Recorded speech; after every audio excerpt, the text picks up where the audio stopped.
भारतीय कक्षा 8 पाठ 14 के प्रश्नोत्तर हल करेंगे।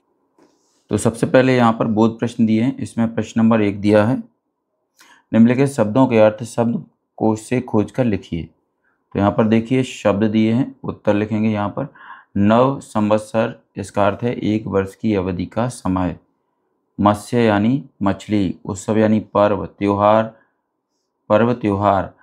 कार्तिकादि का मतलब है कार्तिक माह से प्रारंभ होने वाला। अमांत, इसका मतलब है अमावस्या को समाप्त होने वाला पक्ष। इसके बाद श्रृंगार, इसका मतलब है सजावट, सजना, सजाना। जयंती, जन्मदिन। पीर, संत महात्मा। सृष्टि, रचना, जन्म देना, बनाना। वध, मार देना, नष्ट कर देना। चैत्रादि, चैत्र माह से शुरू होने वाला पूर्णिमांत, पूर्णिमासी को समाप्त होने वाला पक्ष। ऋतु यानी मौसम। संवर्धन यानी विकास, वृद्धि, बढ़ोतरी। आतताई का मतलब है कष्ट पहुंचाने वाला, अत्याचारी। अगला है प्रश्न नंबर 2, निम्नलिखित प्रश्नों के उत्तर संक्षेप में लिखिए। तो यहाँ पर का नंबर का प्रश्न दिया है, नव संवत्सर से आपसे क्या तात्पर्य है। उत्तर लिखेंगे, नव संवत्सर से तात्पर्य है नए वर्ष का प्रारंभ। यह नव संवत्सर चैत्र मास की शुक्ल पक्षी प्रतिपदा से शुरू होता है। अगला है खा, गुड़ी पड़वा नाम का क्या अर्थ है। उत्तर लिखेंगे, गुड़ी का अर्थ है ध्वज या झंडी, पड़वा का अर्थ है प्रतिपदा। लोक में एक परंपरा व्याप्त है जिसके अनुसार यह माना जाता है कि इसी दिन श्री रामचंद्र जी ने किष्किंधा के राजा बाली का वध किया और उसके स्वेच्छाचारी राज्य का अंत कर दिया। बाली वध के बाद वहां की प्रजा ने पताकाएं फहराईं और उत्सव मनाया।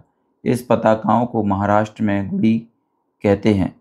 आज भी वहां इस दिन आंगन में बांस के सहारे गुड़ी खड़ी की जाती है, इसलिए चैत्र शुक्ल प्रतिपदा को गुड़ी पड़वा कहा जाता है। अगला है प्रश्न का नंबर का, विक्रम संवत किसने प्रारंभ किया। उत्तर लिखेंगे, उज्जैनी के महान सम्राट विक्रमादित्य ने विदेशी आक्रमणकारी शकों पर विजय प्राप्त की।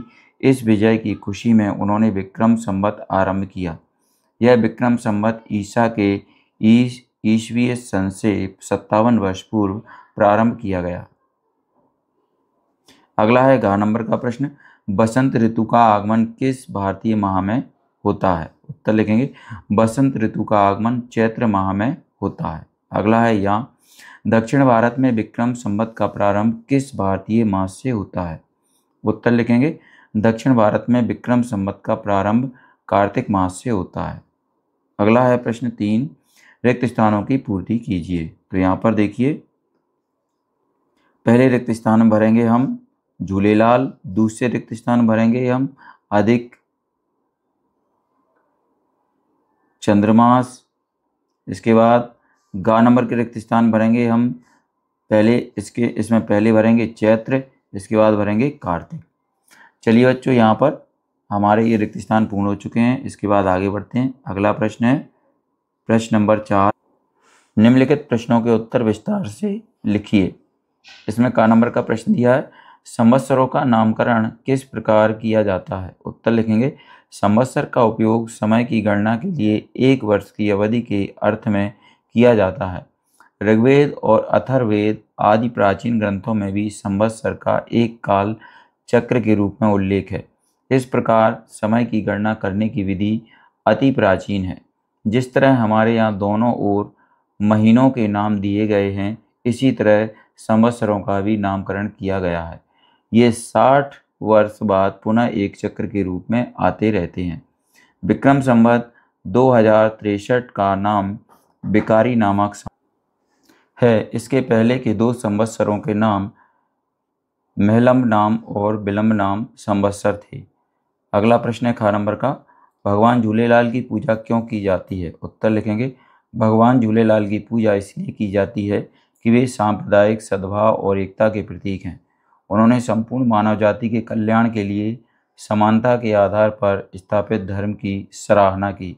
उन्होंने धर्म के सच्चे स्वरूप का विवेचन कर लोगों को सही आचरण करने की सलाह दी। उन्होंने तत्कालीन मुस्लिम शासकों को कट्टरपंथी रुख न अपनाने के लिए विनती की। उन्होंने सांप्रदायिक सद्भाव और एकता कायम रखने के लिए लोगों को बताया कि सत्य एक है, ईश्वर एक है, अल्लाह एक है, उसके नाम व रूप अनेक हैं।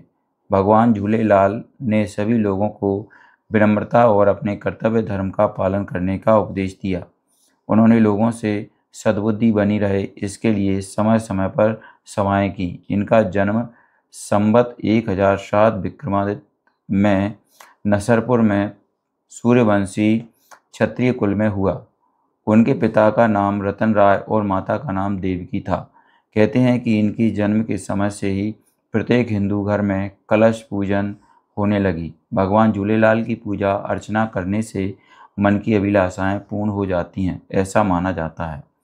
अगला प्रश्न है गा, सौर वर्ष और चंद्र वर्ष में क्या अंतर है? उत्तर लिखेंगे।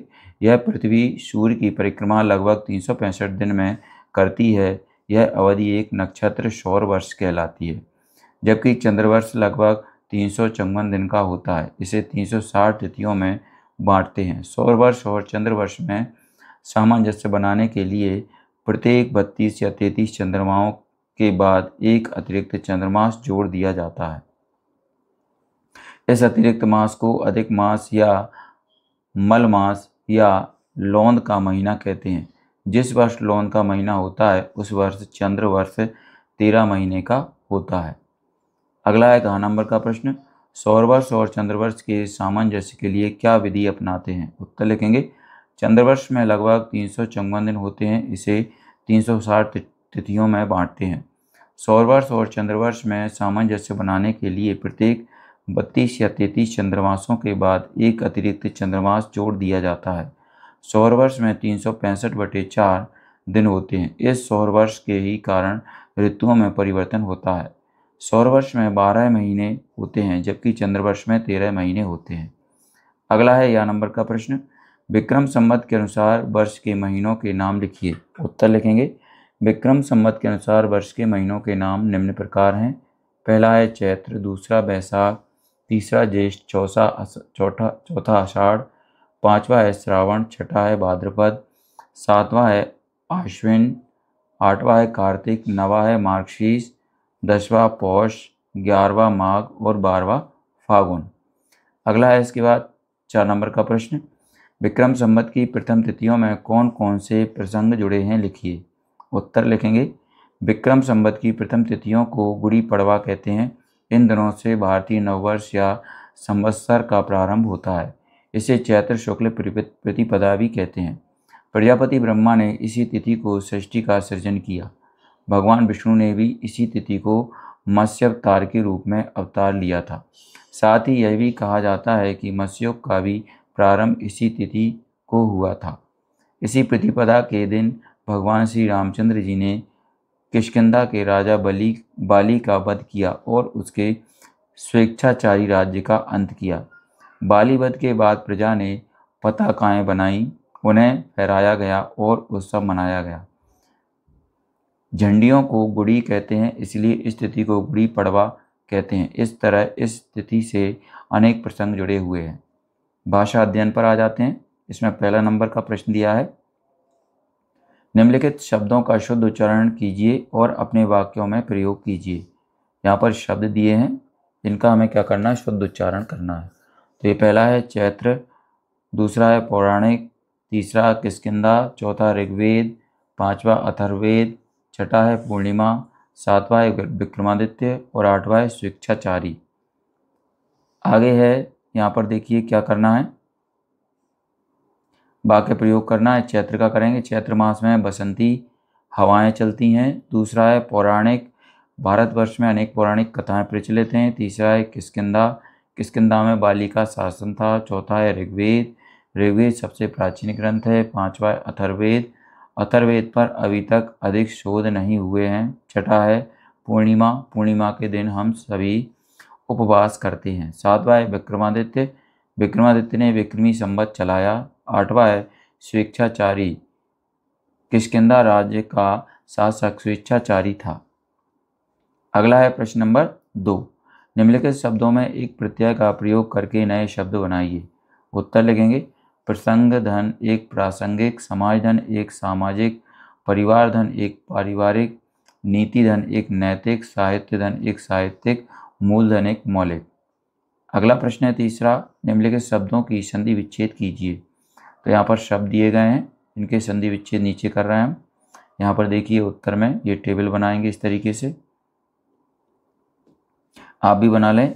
देखिए पहला है स्वेच्छाचारी, स्वधन इच्छा, धन आचारी, स्वर संधि है। दूसरा है विक्रमादित्य, विक्रम धन आदित्य, स्वर संधि। सूर्योदय, सूर्यधन उदय, स्वर संधि। पुस्तकालय, पुस्तक धन आलय, स्वर संधि। नरेंद्र, नरधनेन्द्र, स्वर संधि। निरोग, निधन रोग, स्वर संधि। निष्कपट, निधन कपट, विसर्ग संधि। प्रातःकाल, प्रातःधन काल, विसर्ग संधि। चलिए बच्चों आगे बढ़ते हैं। अगला प्रश्न है प्रश्न नंबर 4। निम्नलिखित शब्दों के अर्थ शब्दकोश से खोजकर लिखिए और अपने वाक्य में प्रयोग कीजिए। यहाँ शब्द दिए हैं, चलिए उत्तर लिखेंगे। यहाँ पर हम एक टेबल बना लेते हैं, यहाँ पर शब्द लिखेंगे, यहाँ अर्थ और यहाँ वाक्य प्रयोग। तो पहला है पूर्व, त्योहार, भारतीय पर्व सांस्कृतिक महत्व रखते हैं। दूसरा है गणना, गिनती, पर्व तिथियों की गणना नक्षत्रों की गति से करते हैं। तीसरा है मलमास, चांद का महीना, मलमास वाले वर्ष में 13 महीने होते हैं। चौथा उपलक्ष्य, संदर्भ में राजा लोग अपनी जीत के उपलक्ष्य में उत्सव मनाते थे। पांचवा है प्रस्थान, आगे बढ़ना, हमारे सैनिक रण क्षेत्र की ओर प्रस्थान करने लगे। छठवा है संवर्धन, विकास वृद्धि, गौ संवर्धन के लिए सरकार कुछ काम कर रही है।